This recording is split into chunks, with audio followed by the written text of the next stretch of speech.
ప్రియ దేవుని బిడ్డలారా, చదవబడినటువంటి లేఖన భాగం దేవోక్తి ఏం చెబుతుందంటే, వివాహము అన్ని విషయములలో ఘనమైనదిగా ఉండవలెను. ఘనమైనదిగా ఉండాలి అనేది ఆజ్ఞ. ఇంగ్లీష్ బైబిల్లో కింగ్ జేమ్స్ వర్షన్లో మనం చదివితే marriage is honourable in all. Marriage is honourable అనే మాట వ్రాయబడి ఉంది. అది ఒరిజినల్ గ్రీకు భాషలో రాయబడ్డ మాటకు కరెక్ట్ ట్రాన్స్లేషన్ కాదు. Marriage must be honourable in all. Marriage must be honourable. వివాహం అన్ని విషయాల్లో ఘనమైనదిగా ఉండాలి అనే ఆజ్ఞను దేవుడు ఇస్తున్నాడు. అలా చెప్పినంత మాత్రాన వివాహము ఘనమైనది కాదు అని చెప్పడం లేదు. వివాహము ఘనమైనదే. ఏ జాతి, ఏ భాష, ఏ సంస్కృతి, ఏ దేశం, ఏ మతం, ఏ కులమైన పెళ్ళి అనే కార్యక్రమాన్ని మహాఘనమైన కార్యక్రమంగా మానవ సమాజం ఎంచుతూ ఉంది. పెళ్ళికి ఇంత ఘనత ఎలా వచ్చింది అంటే దానికి కొన్ని కారణాలు ఉన్నాయి. ఇంతకుముందు దైవజనులు మీ ఎదుట 3 బైబిల్ వాక్య భాగాలను చదివి వినిపించారు. ఆదికాండము 2వ అధ్యాయము 18వ వచనము నుండి 24వ వచనం వరకు చదివి వినిపించారు. ఆ తర్వాత ఎఫెసీ పత్రిక 5వ అధ్యాయం 22వ వచనము నుండి 33 వరకు చదివి వినిపించారు. ఆ తర్వాత యోహాను సువార్త 2వ అధ్యాయము మొదటి 11 వచనాలు చదివి వినిపించారు. ఈ 3 లేఖన భాగాలు 3 గొప్ప పాఠాలు, ముఖ్యమైన విషయాలు మనకు నేర్పిస్తూ ఉన్నాయి. మొట్టమొదటి పాఠం ఆదికాండము 2వ అధ్యాయం 18 నుండి 24 వరకు మనకు చెబుతున్న పాఠం ఏమిటంటే, వివాహము అనే వ్యవస్థను మానవ సమాజంలోని పెద్దలు ఏర్పాటు చేయలేదు. సర్వ బ్రహ్మాండ సృష్టికర్తయే మనిషిని మట్టిలో నుండి చేసిన ఆ దేవుడే వివాహము అనే వ్యవస్థను నిర్మించాడు. వివాహం అంటే ఒక్క పురుషుడు, ఒక్క స్త్రీ ఒకరితోనొకరు నిబంధన చేసుకుంటారు. ఇది మొదలుకొని నా కొరకు నువ్వు బ్రతకాలి, నీ కొరకు నేను బ్రతుకుతాను, మన ఇద్దరము కలిసి మనల్ని సృష్టించిన ఆ దేవుని కొరకు బ్రతుకుదాం. నీ సంతోషం కొరకు నేను, నా సంతోషం కొరకు నువ్వు, మనం కలిసి దేవుణ్ణి సంతోష పెట్టడానికి బ్రతుకుదాం. ఈ నిబంధన పేరు పెళ్ళి. సకల జంతు కోటిలో, ప్రాణి కోటిలో ఎవ్వరికి, ఎటువంటి ఏ ప్రాణులకు కూడా ఈ పెళ్ళి అనే నిబంధన ఉండదు. ఒక్క మనుష్య జాతిలో మాత్రమే వివాహము అనే నిబంధన ఉంది. కనుక ఈ నిబంధన మనుష్య జాతికి దేవుడే నియమించాడు. గనుక ఏ దేవుడు పంచభూతములను సృజించినాడు, ఏ దేవుడు ఖగోళ మండలములను తన మాట చేత నిర్మించాడు, ఆయనే ఈ గొప్ప వ్యవస్థను నిర్మించాడు. గనక marriage is highly honourable in all aspects.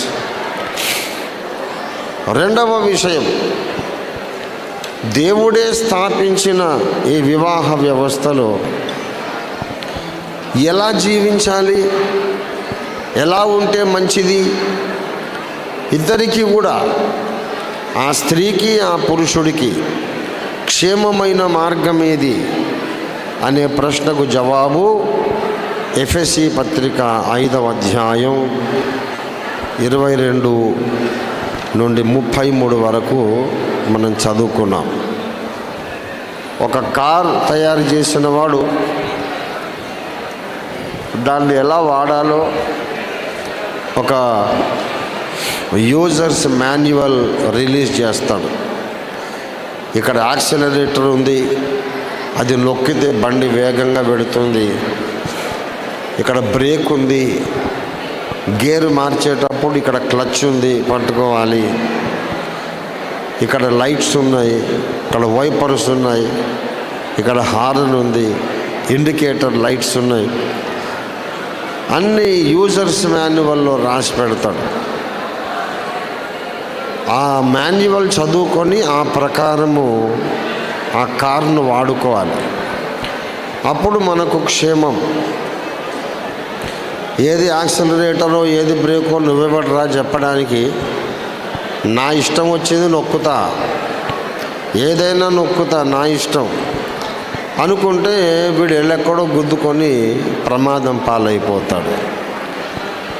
The maker should tell you how to use that car. అలాగే వివాహ వ్యవస్థను నిర్మించిన దేవుడే వివాహ వ్యవస్థలో ఎలా జీవించాలో ఎఫెసీ పత్రిక 5వ అధ్యాయంలో రాసి పెట్టాడు. ఎలా జీవించాలంటే వెరీ సింపుల్, వెరీ సింపుల్.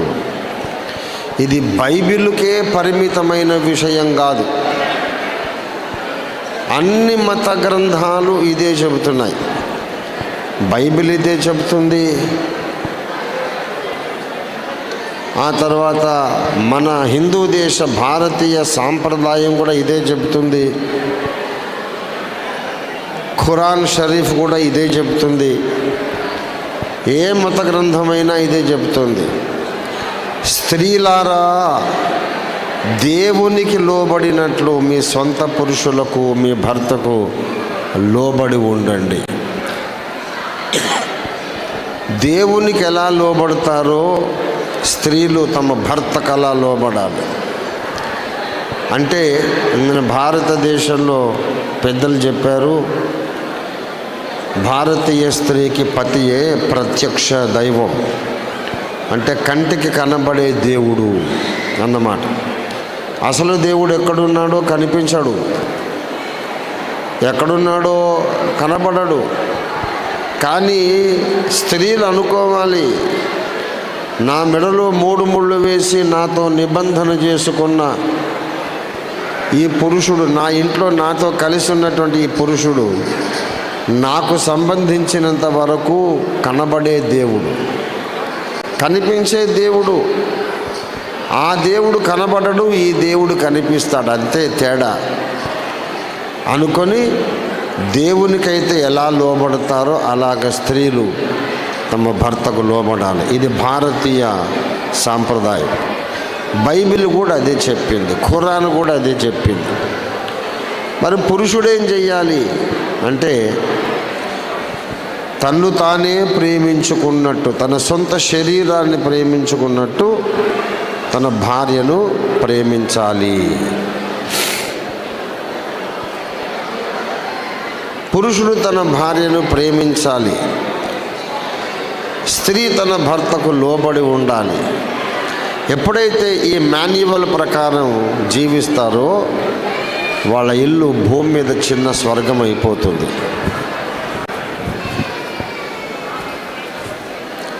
మనం ఈ లోకాన్ని వదిలేశాక మనం స్వర్గానికి వెళ్తాము అనుకుంటూ ఉంటాం. కానీ దేవుడిచ్చిన మాన్యువల్ ప్రకారంగా భార్యాభర్తలు జీవిస్తే మనం స్వర్గానికి వెళ్ళకముందు స్వర్గమే మన ఇంటికి వచ్చేస్తుంది. మరి ఇలా బ్రతకడం సాధ్యమేనా? స్త్రీ తన భర్తకు ఎల్లప్పుడూ లోబడుతూ ఉండడం సాధ్యమేనా? పురుషుడు తన భార్యను ఎల్లప్పుడూ ప్రేమిస్తూ ఉండడం సాధ్యమేనా? అంటే సాధ్యం కాదు అని అనుభవజ్ఞులు చెబుతారు. కొన్నిసార్లు ప్రేమ కలుగుతుంది, కొన్నిసార్లు నా భార్య నా మాట వినడం లేదని విసుగు కలుగుతుంది, కొన్నిసార్లు ఆగ్రహం కలుగుతుంది. ప్రియ మిత్రులారా, స్త్రీ కూడా కొన్నిసార్లు భర్తకు లోబడుతుంది. కొన్నిసార్లు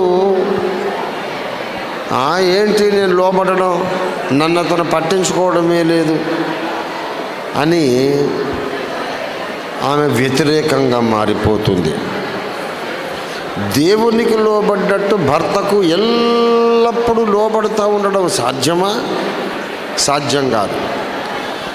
తన సొంత శరీరాన్ని ప్రేమించినట్లు సర్వకాల సర్వావస్థల్లో భార్యను ప్రేమించడం సాధ్యమా అంటే సాధ్యం కాదు. మరి ఎలాగా అంటే దాని కొరకు యోహాను సువార్త 2వ అధ్యాయంలో ఒక చక్కని వాస్తవ జీవిత గాథ రాయబడింది. కానా, గలిలయలోని కానా అనే ఊర్లో ఒక పెళ్లి జరిగింది. యేసు ప్రభువు వారు ఆయన శిష్యులు ఆ పెళ్లికి పిలువబడ్డారు. ఆ పెళ్లిలో ద్రాక్షారసం అయిపోయింది. ద్రాక్షారసం అయిపోయినప్పుడు యేసు ప్రభువు వారు అయిపోయిన ద్రాక్షారసాన్ని మళ్ళా సృష్టించి ఆ లోటు తీర్చాడు, ఆ కొరత తీర్చారు. అవమానం కాకుండా ఆ కుటుంబ పరువు నిలబెట్టాడు. ద్రాక్షారసం అయిపోయింది అని ఎందుకు రాశారంటే, ఏ కుటుంబంలోనైనా ద్రాక్షారసం అయిపోతుంది, ద్రాక్షారసం అయిపోతుంది అని అర్థం. స్త్రీలో లోబడే గుణం అనే ద్రాక్షారసం ఒకనాటికి అడుగంటిపోతుంది. పురుషుడిలో భార్య పట్ల ప్రేమ అనే ద్రాక్షారసం అడుగంటిపోతుంది. అప్పుడు ఏం చేయాలంటే యేసు ప్రభు వారిని ఆశ్రయించాలి. యేసయ్యా, నాలో ద్రాక్షారసం అయిపోయింది, నాలో విధేయత పుట్టించు, నాలో ప్రేమ పుట్టించని అడగాలి. అడిగితే కొత్త ద్రాక్షారసాన్ని, కొత్త ప్రేమను, కొత్త విధేయతను ఆయన పుట్టిస్తాడు. అయితే ఒక్క చిన్న చిట్కా చెప్తున్నా. సంసార జీవితం ప్రారంభమైనాక ఏదైనా చిన్న చిన్న ఇబ్బందులు వచ్చినప్పుడు అప్పుడు ప్రార్థన చేయొద్దు. అప్పుడు ప్రార్థన చేస్తే ఎలా ఉంటుందంటే, దాహం వేసినప్పుడు బావి తవ్వినట్టు ఉంటుంది. దాహం వేస్తుంది, బావి త్రవ్వరా, నీళ్లు త్రాగుదాం అంటే వాడు బావి తవ్వే లోపల వీడు టపా కట్టేస్తాడు. ముందే బావి తవ్వి పెట్టుకోవాలి, ముందే బావి తవ్వాలి. దాహం వేసినప్పుడు చేద వేసి చేదుకుని తాగొచ్చు. మన కుటుంబ జీవితాలలో అవసరమైనప్పుడు రెడీగా నీళ్లు ఉండాలంటే యేసు ప్రభు వారిని ముందే ఆశ్రయించాలి. పెళ్ళి కాగానే పెద్దలు ఆశీర్వదించి నూతన దంపతులకు ఏకాంతం కలిగించి వెళ్ళిపోతారు. ఏకాంతం దొరకగానే వాళ్ళిద్దరూ ముందు చేయాల్సిన పని మోకరించి ప్రార్థన చేయాలి. మరి పెళ్లి కుమారుడు అడగాలి, మోకరించి దేవుణ్ణి అడగాలి. దేవా, నువ్వు నాకు అనుగ్రహించిన ఈ భార్య కొరకు నీకు వందనాలు, కృతజ్ఞతలు స్వామి. నీవు నాకు అనుగ్రహించిన ఈ భార్యను నేను ప్రేమించడానికి నాకు సహాయం చేయి అని అడగాలి. ప్రేమించడం అంటే సహించడం. ప్రేమించడం అంటే నా సుఖం కంటే ఆమె సుఖమే ముఖ్యం అనుకోవడం.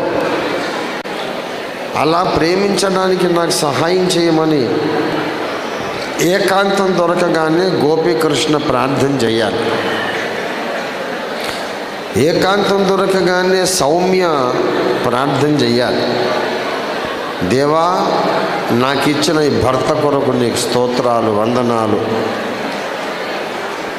నీకెలా లోబడతానో అలాగే ఇతనికి లోబడడానికి నాకు జ్ఞానము దయచేయి, మంచి బుద్ధి దయచేయమని స్త్రీ అడగాలి, సౌమ్య అడగాలి.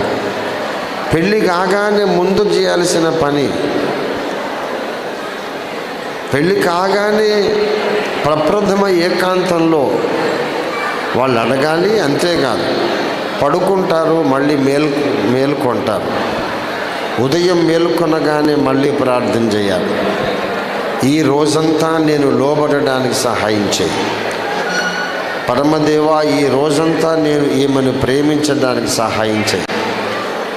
అలాగా ప్రతిరోజు ప్రార్థనతో ప్రారంభిస్తే